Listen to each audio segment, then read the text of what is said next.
Pagi Pak Kusnan, bagaimana Pak kabarnya hari ini? Baik, Salsa. Terima kasih. Mohon maaf Pak, suaranya kurang terdengar. Ya, tes. Terdengar? Masih kurang begitu jelas Pak.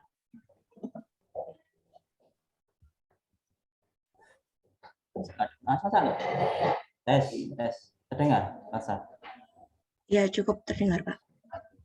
Baik Pak, sepertinya dari Pak Kusnan sudah sangat siap untuk memaparkan materi, dan dari teman-teman mahasiswa sepertinya juga tidak sabar untuk menyimak materi yang akan disampaikan. Dan saya ingatkan kepada teman-teman bahwa nanti akan ada sesi sharing atau tanya jawab. Maka dari itu jika ada pertanyaan bisa dicatat terlebih dahulu untuk ditanyakan nanti. Baik, langsung saja kepada pemateri Bapak Kusnan SAP MKP, waktu dan tempat, bersilakan. Oke, terima kasih, Salsa. Assalamualaikum warahmatullahi wabarakatuh.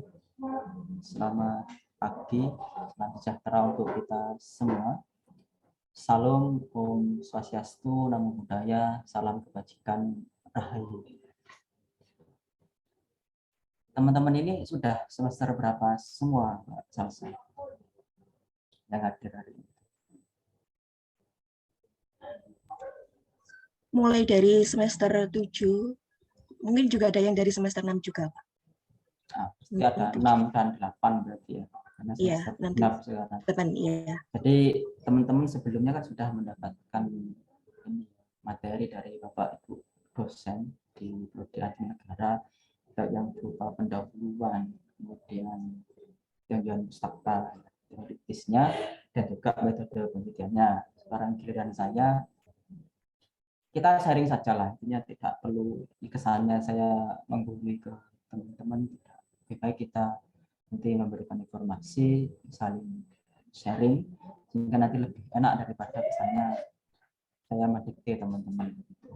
Saya tidak membuat PPT bahasa dan teman-teman, tapi nanti saya akan memberikan contoh-contoh saja, nanti langsung praktik nyata seperti apa sih nanti ketika pembahasan itu, dan lebih enak nanti, karena sebenarnya daripada teoritisnya yang sedikit, praktek yang banyak, sehingga nanti teman-teman akan lebih bisa. Apalagi teman-teman sudah semester 6, sudah semester 8.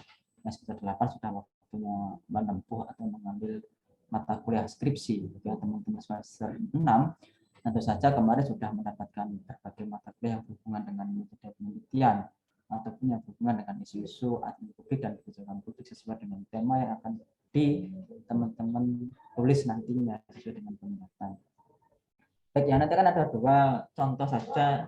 Ya memang tulisan saya sih nggak bagus-bagus amat, tapi ya bisa dijadikan contoh lah, dalam artian untuk pembahasan pada siang hari ini. Satu artikel, yang satu sekilas tentang tesis saya waktu di S2 kemarin. Saya izin share screen ya, Salsa. Oke, sudah tampak Salsa? Sudah, Pak. Jadi ini yang berupa artikel, teman-teman. Otomatis nanti teman-teman ketika mau lulus kan sekarang diminta publikasi artikel. Mungkin belum publikasi pada artikel yang terindeks gitu ya, terindeks cinta. Tapi paling tidak teman-teman nanti sudah bisa bagaimana membuat artikel, karena artikel itu merupakan luaran dari tulisan skripsinya dari teman-teman. Oke ya, karena tugas saya adalah pada sesi pembahasan, maka saya langsung loncat ke sesi pembahasan saja. Tapi sebelum sana, saya ingin bercerita sedikitlah tentang pembahasannya. Jadi pembahasan itu dalam suatu riset, dalam suatu penelitian, nanti adalah membandingkan ya. Kalau teman-teman nanti di metode penelitian, katakan nanti teman-teman pakai deskriptif, kualitatif, atau kuantitatif. Pasti di sana kan ada proses analisis datanya, akan ada yang teknik pemeriksaan keabsahan data, apakah pakai triangulasi data dan lain sebagainya. Jadi nanti teori yang teman-teman gunakan dalam satu riset pakai teori ABC misalnya, maka nanti di pembahasan itu teori itu yang nanti akan diulas.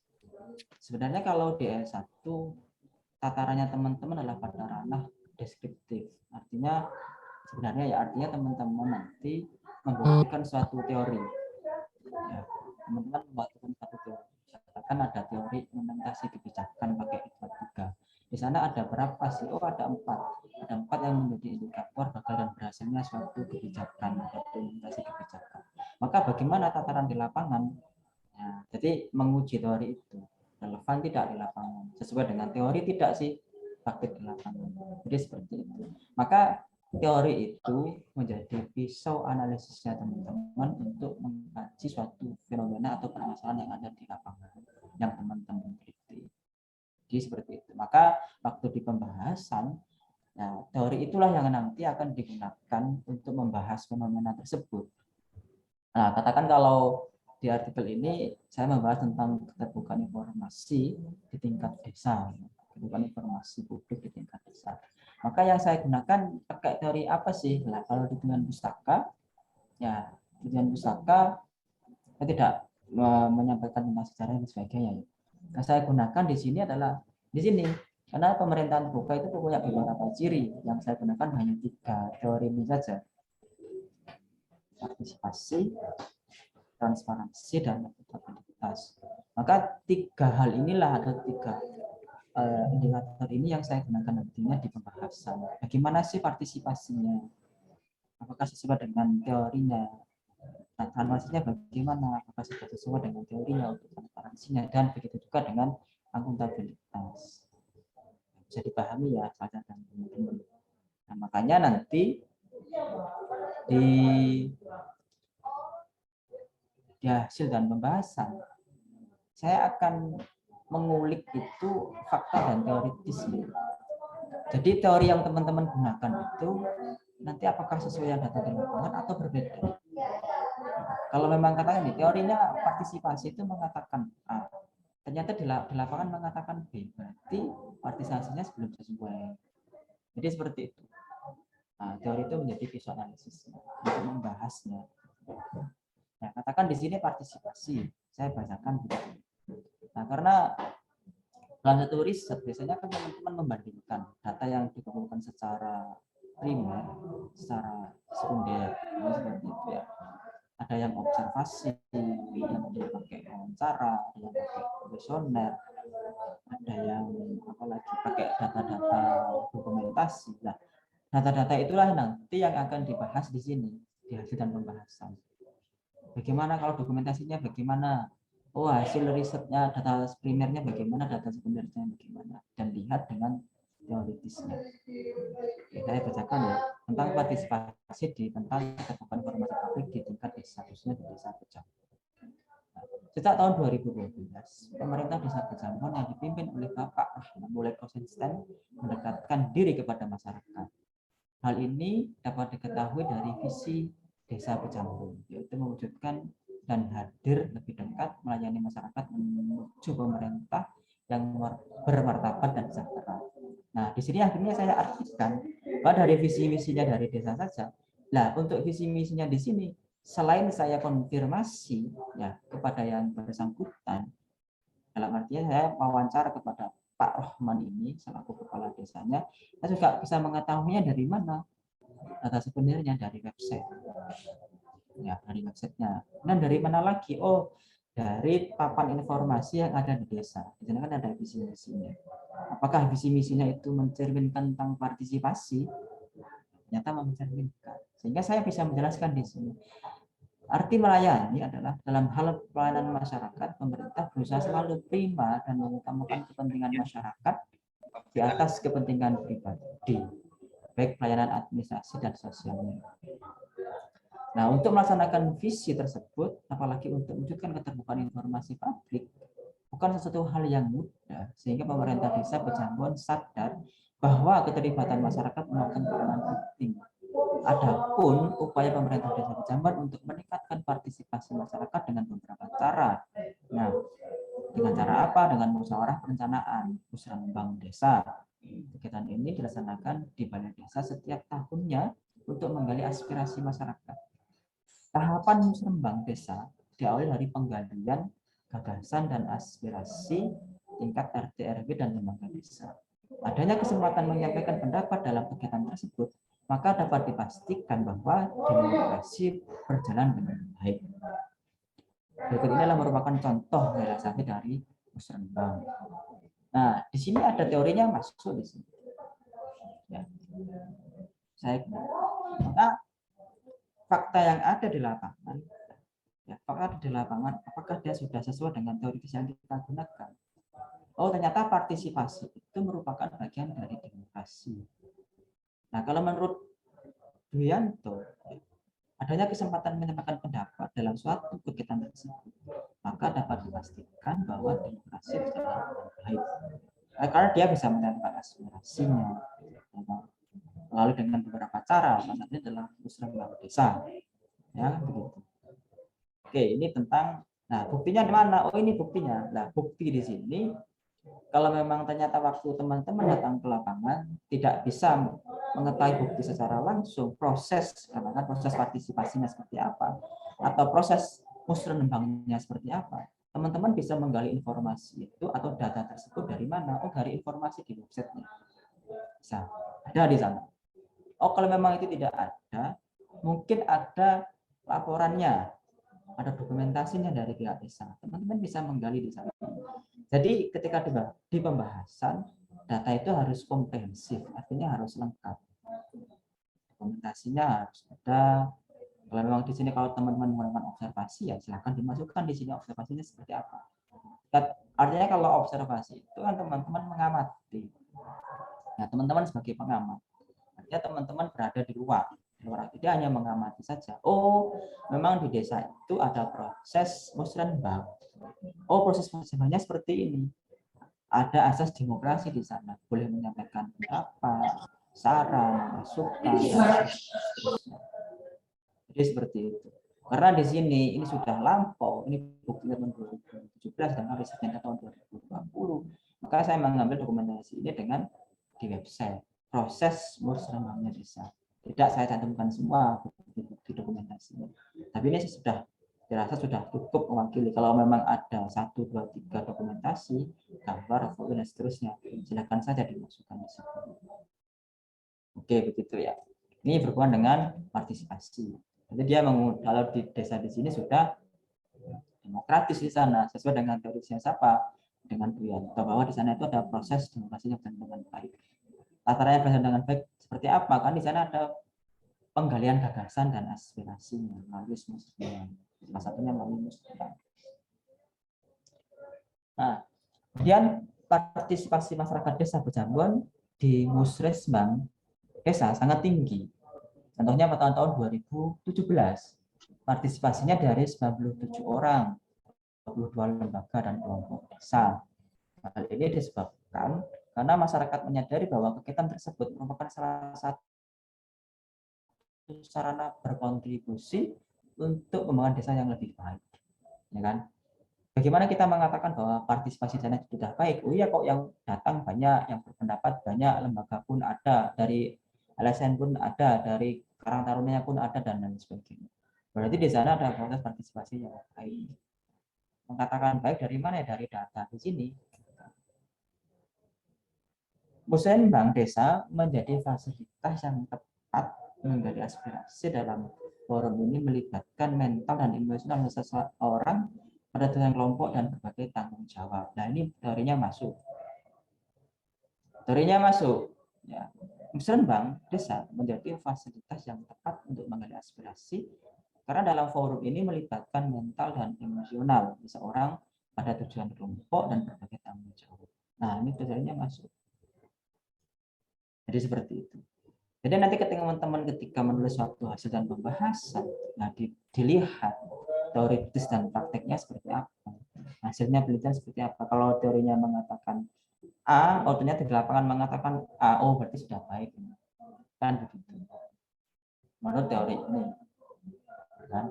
Perlu diketahui bahwa musrenbang desa merupakan bentuk apresiasi dari pemerintah desa terhadap, nah, kalau memang di sana ada aturan pemerintah, ya, aturan desanya bisa diselipkan itu sebagai bentuk pendukung data.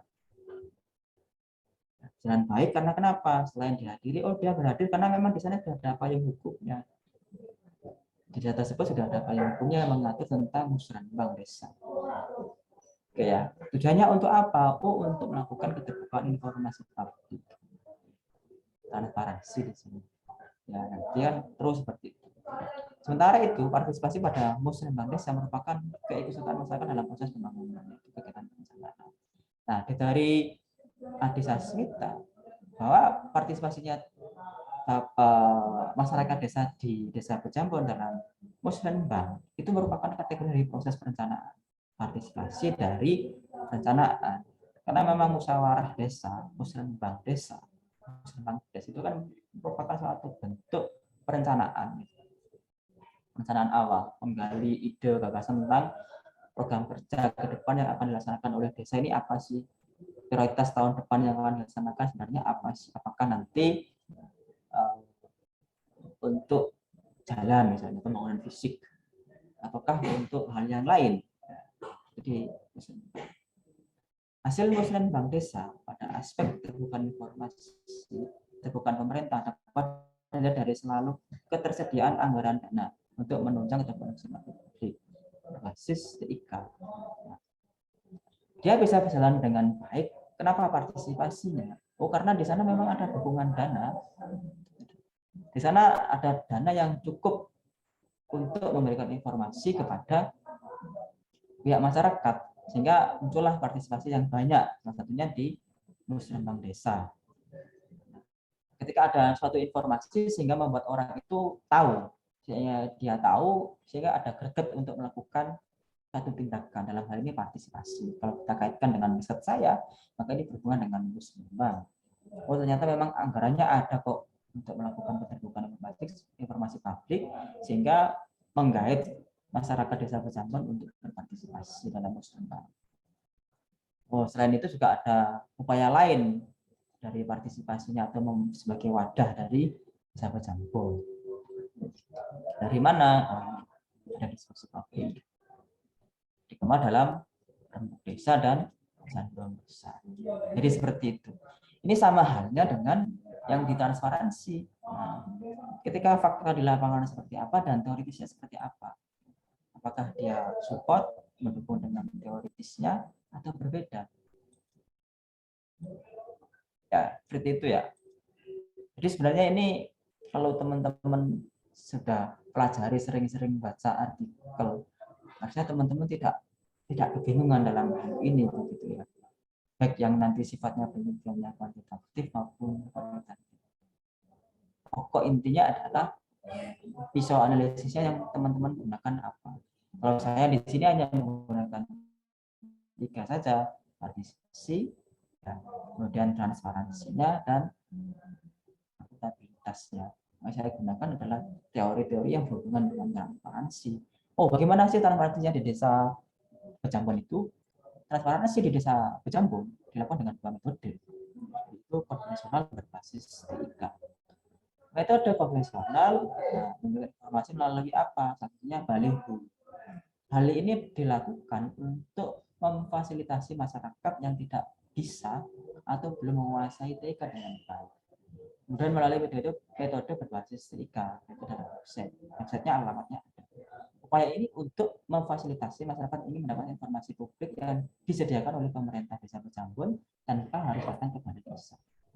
Keuntungan dari cara ini adalah informasi dapat diakses dimanapun dan kapanpun tanpa dibatasi ruang dan waktu, sehingga masyarakat tidak kesulitan untuk mendapatkan informasi karena dapat diakses secara langsung. Nah, ini siapa yang berpendapat seperti Nugroho? Nah, 2 metode ini, konvensional dan melalui TIK, dia akan disupport oleh teorinya di sini. Ada keuntungannya kok dengan metode ini, terutama yang berbasis ini, berbasis online. Dapat diakses dimanapun dan kapanpun tanpa dibatasi oleh ruang dan waktu. Siapa yang berpendapat? Oh, Hidayat. Oh, dan Nugroho. Teori yang saya gunakan. Nah, intinya apa? Keterbukaan berbasis IT yang kita sebut Bejambon itu sudah menyediakan sarana berbasis IT. Ini Hidayat. Ini buktinya. Ada buktinya. Silakan di website. Oh, ini loh websitenya. Ya, alamatnya websitenya adalah ini. Contoh website adalah ini. Oke, jadi seperti itu ya. Nah, kita pun bisa menjabarkan nanti di website ini, dalam website ini yang berbasis IT, kita bukan berbasis IT dalam website, apa saja yang dimulai dari website itu, jadi jabarkan di sini. Nah, di sini pun nanti akan muncul lagi. Ini berarti pemerintah desa Pejambon berhasil menyediakan informasi mulai dari pembuatan kebijakan, pelaksanaan, dan dicapai. Siapa yang berpendapat? Nah, kan di sini bisa dilihat dari pembuatan kebijakan, pelaksanaan, dan hasilnya, karena semuanya disampaikan, baik melalui baliho maupun melalui website dan platform media yang lain. Nah, sehingga nanti pendapat dari Krina dan Bianto bisa dimasukkan bahwa pemerintah desa Pejambon telah berhasil menyediakan informasi mulai dari pembuatan kebijakan, pelaksanaan, dan hasil yang telah dicapai. Ya, keterbukaannya dari proses pembuatan, pelaksanaan, dan evaluasinya, dan hasilnya. Nah, selain itu, informasi pelayanan publik. Nah, di website tersebut juga ada informasi layanan publik. Dipublikasikan dengan tujuan prosedur yang mudah dipahami oleh masyarakat. Disampaikan, oh ternyata ini pendapatnya ini. Karena layanan publik itu harus mempunyai prosedur yang mudah dipahami oleh masyarakat. Contohnya apa? Layanan publik yang prosedurnya itu mudah dipahami oleh masyarakat. Oh, tentang pembuatan KTP. Sudah disampaikan di sini. Oh, seperti ini toh alurnya. Oh, seperti ini prosedurnya. Oh, ini sudah sesuai dengan peraturan perundang-undangan. Oh, ternyata sudah ada aturannya dan sebagainya. Jadi seperti itu ya. Sebenarnya kalau teman-teman itu sering-sering buka-buka bukunya ataupun tulisannya teman-teman kalian, khususnya kalian ada di perpustakaan, kemudian sering-sering baca artikel yang di jurnal, ya teman-teman akan lambat laun akan mudah memahami ini. Karena sebenarnya di sini kalau harus ada praktik terlebih dahulu sehingga nanti teman-teman akan bingung. Dan intinya teman-teman sudah paham bagaimana penulisan belakang, kemudian tujuan pustakanya, kemudian penelitiannya, dan nanti di tujuan pustaka itu seperti apa. Karena nanti pembahasan ini berhubungan dengan tadi itu tujuan pustakanya, kemudian berhubungan dengan metode penelitiannya. Seperti apa nanti untuk bisa mengcompare, mengelaborasi hasil dari penelitian sesuai dengan metode penelitian. Karena ada yang evaluasi data dan lain sebagainya. Banyak untuk penarikan keabsahan data nanti seperti apa, sudah dijelaskan di metode penelitian. Ini pun sama nanti di akuntabilitas. Nah, di akuntabilitas pun sama. Nah, organisasi pemerintah tidak terkecuali di pun diharuskan bertanggung jawab kepada masyarakat atas proses penyelenggaraan pemerintah. Nah, ini siapa yang berpendapat? Teorinya siapa sebenarnya? Siapa yang menyampaikan ini? Oh, Widodo dan Bianto. Semua lembaga publik tidak terkecuali pemerintah desa itu punya kewajiban, ya, punya keharusan pada masyarakat, bertanggung jawab kepada masyarakat. Apapun yang mereka lakukan perlu dipertanggungjawabkan kepada masyarakat. Itu ya. Kemudian kita lihat, kita sambung lagi. Salah satu bentuk tanggung jawabnya seperti apa sih di desa itu? Kita perjelas lagi di sini. Jadi ketika teman-teman menulis, baik latar belakang di tujuan pustaka, kemudian di metode penelitian, kemudian di pembahasan dan penutup. Jadi setiap paragraf satu dengan paragraf di bawahnya dan seterusnya itu harus saling nyambung, apalagi dalam satu paragraf. Itu harus saling berkaitan dan saling mendukung. Tidak bisa, jangan sampai nanti teman-teman ketika satu kalimat di sini mengatakan B, gitu ya, ternyata loncat lagi ke Z, itu kan terlalu jauh. Ya. Nah, dalam satu paragraf itu harus memuat satu ide, satu topik. Ini berlaku untuk keseluruhan, entah di latar belakang, entah di manapun. Jadi dalam satu paragraf itu mengandung satu topik yang dibahas. Dan paragraf yang ini nanti akan berkesinambungan dengan paragraf di bawah. Seperti itu terus untuk. Apalagi dalam satu paragraf di sini. Malah harus kental, penelitiannya harus benar-benar ceket gitu, harus benar-benar pendengarannya ya. Tidak boleh melebar terlalu jauh. Ketika saya mengatakan di sini bahwa pemerintah desa itu harus bertanggung jawab atas apa yang dilakukan. Sekarang saya berbicara tanggung jawabnya seperti apa. Oh, tanggung jawabnya adalah salah satunya bentuknya transparansi APBDes. Kemudian saya sambung lagi di sini. Transparansinya dilakukan dengan baik, dilakukan 2 kali dalam setahun. Sebelum dipublikasikan pada baliho dan website, pihak desa melakukan evaluasi melalui forum APBDes dan dipimpin oleh kepala desa dari evaluasi dan sebagainya. Nah, di sini kan bentuk tanggung jawabnya dia. Agar benar-benar hasil dari implementasi suatu program atau kebijakan itu bisa bertanggung jawabkan semua. Sebelum dia publish, di sana ada banyak hal yang dilakukan oleh pemerintah desa. Diundang semua untuk melihat bagaimana sih kinerjanya mereka. Terus dan seperti itu. Nah, di sini. Nah, untuk transparansi kan juga dilakukan dengan cara offline dan online. Nah, selain itu, transparansi melalui website juga membantu pemerintah bertindak secara efektif dan efisien. Ini teorinya siapa yang berbicara? Siapa yang berpendapat? Tokoh siapa yang berpendapat? Oh, Syakhtar yang berpendapat dalam Rahmat bahwa aktivitas transparansi untuk pertanggungjawaban transparansi melalui website itu menjadi efektif dan efisien. Jadi data, fakta itu selalu antara teori dan fakta itu selalu saling mendukung, saling berkorelasi. Karena pemerintah desa Pejambon dapat dengan mudah mengetahui program kerja yang sudah berhasil dan yang belum terlaksana secara maksimal. Program yang berhasil bisa menjadi acuan program selanjutnya, sedangkan yang belum terlaksana yang maksimal bisa dicarikan solusinya secara tepat dan tepat.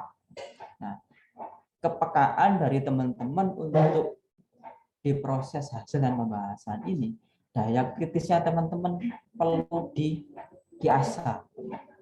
Selain teman-teman nanti berpegangan pada pisau analisis adalah teorinya yang dipakai, teman-teman nanti pun bisa menyimpulkan dari hasil teori dari fakta di lapangan dengan teori, sehingga nanti teman-teman bisa menyimpulkan, ya kan? Bisa menyimpulkan seperti apa nanti kesimpulannya.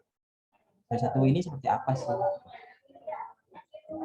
Karena setiap paragraf ini pun saya akan menyimpulkan ya, dengan mudah. Karena dengan adanya website sehingga kan bisa diketahui program kerja mana yang sudah berhasil, mana yang gagal, mana tahun depan yang perlu dioptimalkan, mana yang perlu dievaluasi, mana yang perlu diperbaiki dan lain sebagainya. Bisa efektif dan efisien. Jadi begitu. Ini yang pertama yang berhubungan dengan. Nah, satu contoh lagi.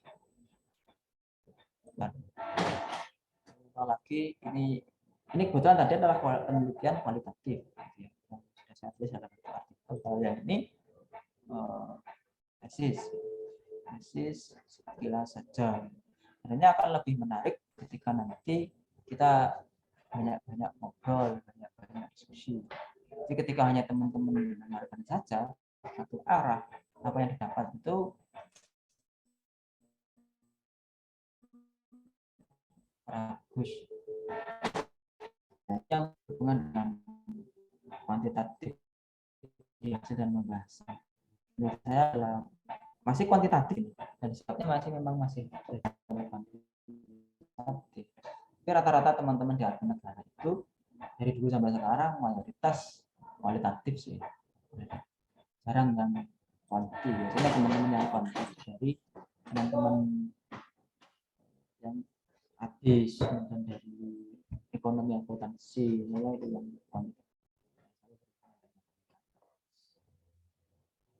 Oke, dari sini. Ketika kita penelitian kuantitatif, maka kita harus mendeskripsikan responden kita. Ya. Memang ada perbedaan istilah antara kuantitatif sama kualitatif. Teman pasti sudah jelaskan. Kalau yang di kuantitatif itu kita namanya adalah responden. Tapi kalau yang di kuantitatif namanya yang masih ingat kalau yang kualitatif itu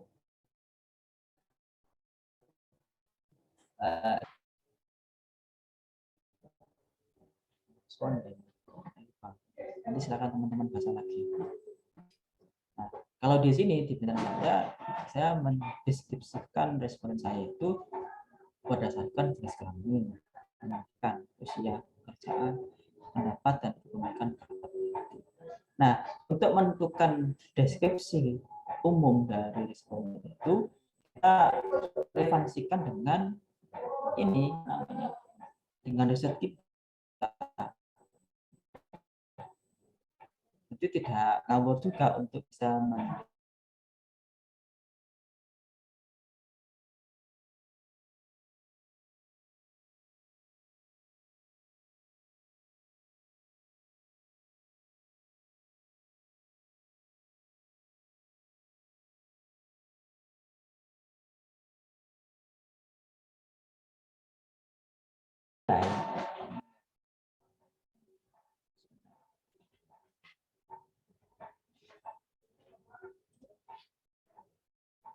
yang bisa menilai suatu kualitas digital. Kalau kita mengacu pada teori kesenjangan digital, maka jenis kelamin itu sangat berpengaruh. Pendidikan, usia, pekerjaan, pendapat, dan kepemilikan. Antara laki-laki dan perempuan itu berbeda kemampuannya. Pendidikan juga sama. Ketika pendidikannya dia S1, S2, S3 akan berbeda ketika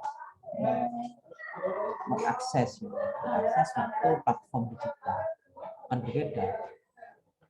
Pekerjaan, usia yang muda dengan usia yang tua itu akan berbeda.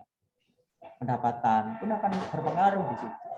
Kalau dia pendapatannya lumayan, sudah cukup, ya pasti akan punya penghasilan sehingga bisa mengakses kepemilikan perangkat. Itu akan berpengaruh di sini.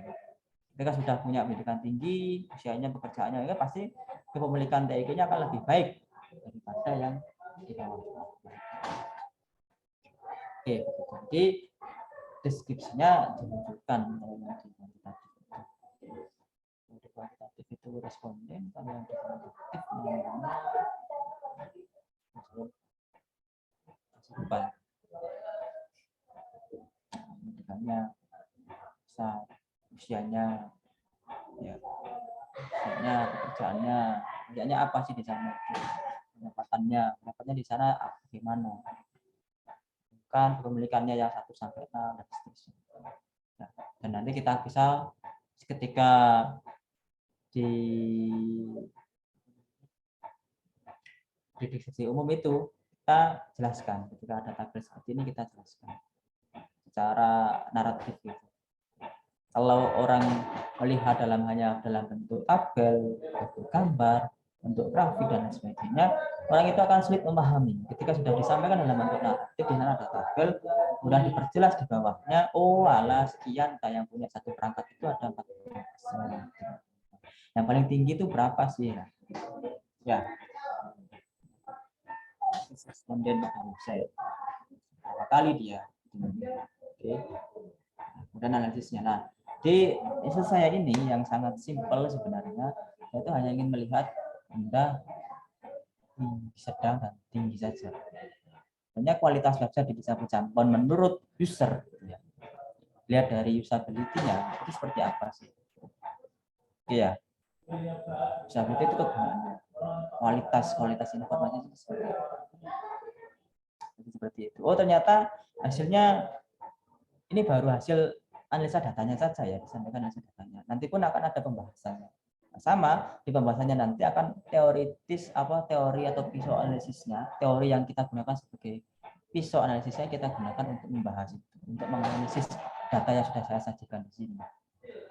Kita ingin melihat usability-nya, kemudian informasi quality-nya, kemudian service interaksi quality-nya. Nah, di pembahasan.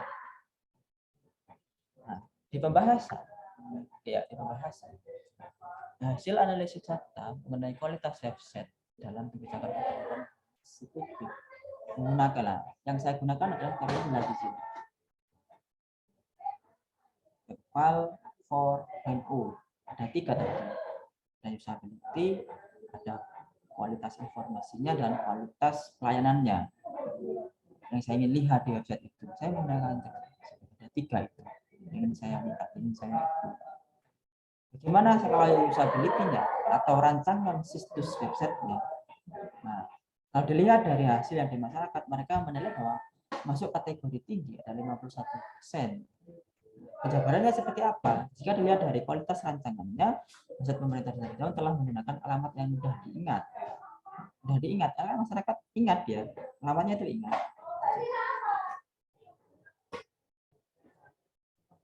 Mudah diingat, Jambon, Jabon itu mereka ingat semua. Oh gampang kok ketika dia ingin cari. Selain itu juga dia mudah ke Jambon, ketemu. Jadi karena alamatnya sudah sangat mudah, sudah sangat-sangat apa istilahnya bahasa itu. Lupa lagi kalau ini seperti apa. Intinya alamat itu gampang diingat, gampang dicari, dan itu sudah sesuai dengan aturannya pemerintah dengan domain desa ID. Dengan aturannya dari pendukungnya aturan dari pemerintah. Sudah sesuai dengan tata kelola informasi desa. Ya. Nah, hal inilah, ini masuklah akhirnya teori yang saya gunakan untuk bisa melihat rancangan sistem website atau usability-nya. Menurut siapa? Menurut Hendra Yudi All, Barnes dan Pitgen. Dia mengatakan bahwa pengguna user itu akan tertarik berinteraksi mengunjungi website apabila website itu mudah diingat. Masyarakat desa Bejawan itu gampang mengingat websitenya. Oh, desa Bejawan tahu ya. Hal lain yang membuat masyarakat tertarik mengakses website pemerintah desa Bejawan karena tampilan website mudah dikenali, desainnya nyaman dilihat, huruf mudah dibaca. Ini menurut Kominfo. Dan halaman dapat dibuka dengan cepat. Ini menurut Palmer. Maka teori-teori ini yang kita gunakan untuk menganalisis data di lapangan. Nah, ketika di sini dikatakan bahwa kategorinya untuk rancangan adalah tinggi, usabilitasnya tinggi, maka faktanya seperti apa sih di lapangan itu? Yang menunjang hasil dari kita wawancara, hasil dari kita mengambil kuesioner itu seperti apa? Dan kita relatifkan dengan teori. Kalau mengatakan ini rendah misalnya, karena memang ini sulit diakses dan sebagainya, maka teori-teori itu kan disampaikan di sini. Teori-teori penelitiannya masuk di sini. Ini banyak yang teori-teori yang yang saya sampaikan di sini itu banyak. Kenapa ada yang masuk pada kategori tinggi itu kenapa? Faktanya seperti apa, teoritisnya seperti apa. Nah, kadang-kala teman-teman yang saya lihat, yang saya baca itu tidak bisa menyampaikan data yang di lapangan, dia hanya menulis data di lapangan. Visualisasinya tidak disampaikan. Pendapat tokoh atau teori-teorinya tidak disampaikan di sana. Teori pendahulunya atau teori yang mengatakan untuk gagal dan berhasil tidak disampaikan di sana. Oke, seperti itu. Kemudian informasi quality-nya seperti apa? Ini juga masuk kategori tinggi untuk informasi quality-nya. Kualitas informasinya di Desa Bejawan, websitenya itu bagus, masuk kategori tinggi. Nah, artinya masyarakat menilai bahwa kualitas informasi yang disediakan pada website sudah sesuai dengan yang diinginkan oleh masyarakat. Website pemerintah Desa Bejawan selalu dapat diakses. Karena kalau selalu dapat diakses, agar selalu dapat diakses tentunya membutuhkan koneksi internet, perangkat lunak dan lain sebagainya. Nah, menurut ini masuk lagi, ada biayanya dan sebagainya. Nah, ketika website menurut ini, Mensas ini, dan Papa ini, website yang selalu dapat diakses itu akan meningkatkan partisipasi masyarakat dan memberikan nilai yang positif terhadap website. Ya, jadi fakta di situ kemudian teorinya masuk spread, atau teorinya masuk diikuti dengan data spread.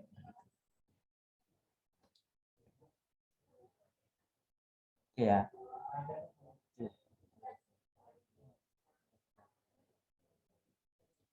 Saya lanjutkan. Sorry tadi ada telepon. Website pemerintah Desa Bejawan tidak hanya selalu dapat diakses. Ternyata masyarakat desa itu menilai website karena tidak hanya dapat diakses, apalagi informasinya mudah untuk dipahami dan dapat dipercaya. Mereka percaya dengan informasi tersebut.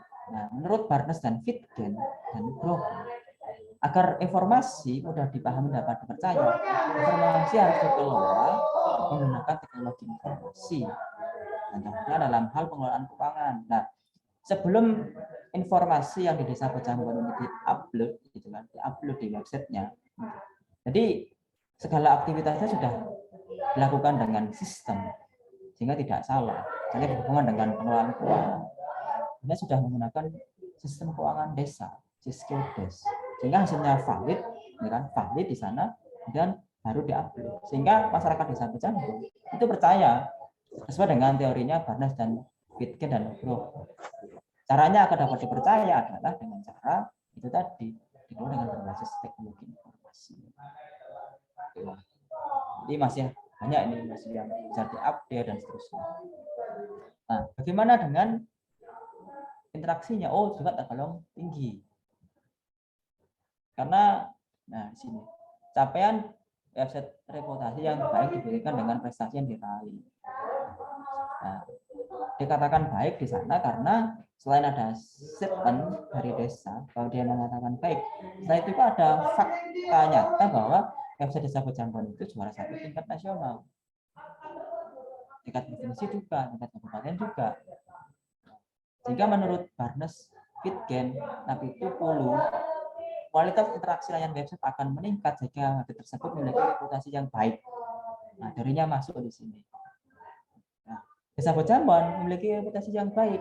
Dibuktikan dengan apa? Dia selalu juara tingkat kabupaten, tingkat provinsi maupun nasional. Juara 1 terus dia. Bahkan 2 kali juara 1 tingkat provinsi. Nah, gitu. Fasilitas lain yang disiapkan adalah kemudahan dalam mengunduh formulir atau berkas. Nah, layanannya di sana di website itu sudah difasilitasi dengan cara unduh formulir dan lain sebagainya. Di sini teorinya masuk lagi, setelah bla bla lah. Berbagai upaya di sini, formulirnya dan sebagainya itu, upaya yang dilakukan ini sudah sesuai dengan yang dikatakan oleh Papa dan Mensas, bahwa website harus menyediakan formulir data berkas yang mudah untuk diunduh. Oke ya, jadi seperti itu. Ini kan termasuk pelayanan. Jadi desa tidak perlu, masyarakat desa tidak perlu datang ke desa minta formulir, dia sudah bisa mengunduh sendiri, gitu loh. Nah, ini sesuai dengan pendapatnya siapa? Untuk pelayanan interaksi yang bagus melalui website, kalau menurut Papa dan Mensas itu harus menyediakan formulir data berkas yang mudah untuk diunduh. Maka ada data, ada fakta, ada teori yang masuk sebagai supportnya, sebagai visual analisisnya. Nah, gitu ya. Dan sebagainya ini banyak. Jadi waktunya tinggal 30 menit kita gunakan untuk diskusi banyak saja lah. Begitu, Salsa. Terima kasih. Baik, terima kasih Pak Kusnan. Selanjutnya langsung saja untuk teman-teman mahasiswa, apabila ada yang ingin bertanya atau berdiskusi, dipersilakan untuk raise hand terlebih dahulu. Nanti akan saya pandu.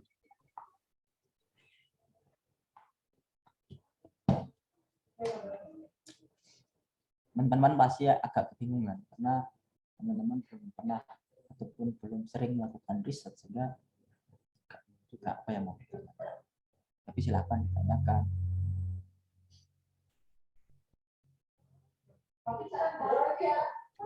Silakan untuk teman-teman mahasiswa apabila ada yang bertanya atau sharing, atau mungkin sedang berhalangan untuk mengaktifkan mikrofon, dapat menuliskan pertanyaannya melalui kolom chat, nanti akan saya bacakan.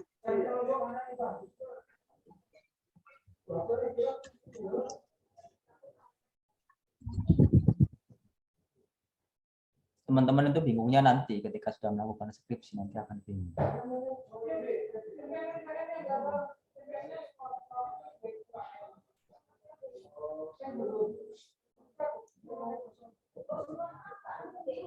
Kalau tidak ada, saya beri saja Salsa. Bagaimana teman-teman, apakah ada yang ingin bertanya atau sharing?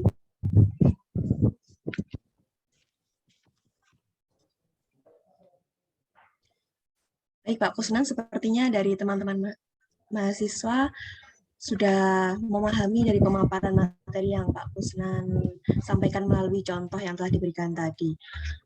Dan sepertinya sudah sampai di penghujung acara. Sebelum acara ini saya tutup, saya ingin menyampaikan kesimpulan yang saya catat melalui pemaparan materi yang Pak Kusnan sampaikan tadi. Yang pertama yaitu teori yang digunakan dalam suatu riset itu di pembahasan akan diulas. Selanjutnya teori menjadi pisau analisis untuk mencari atau membahas sebuah fenomena. Selanjutnya tadi pemateri juga menyampaikan bahwa di pembahasan data itu harus komplit dan juga setiap penulisan dalam satu paragraf ke paragraf lain itu harus saling berhubungan atau menyambung. Dan pemateri tadi juga sudah menyampaikan serta memberikan contoh secara langsung mengenai hasil dan pembahasan agar teman-teman mahasiswa dapat memahami dengan mudah mengenai materi hasil dan pembahasan melalui contoh. Baik, telah sampailah kita pada penghujung acara. Semoga dari pemaparan materi yang diberikan oleh Pak Kusnan tadi memberikan manfaat yang baik untuk kita semua. Saya ucapkan terima kasih kepada Pak Kusnan yang telah menyempatkan waktunya untuk memberikan pemaparan materi pada kelas preskripsi hari ini. Saya selaku MC memohon maaf jika ada kesalahan. Sampai bertemu lagi di kelas preskripsi dengan materi selanjutnya. Sekian dari saya. Wabillahi taufiq wal hidayah. Wassalamualaikum warahmatullahi wabarakatuh. Selamat siang.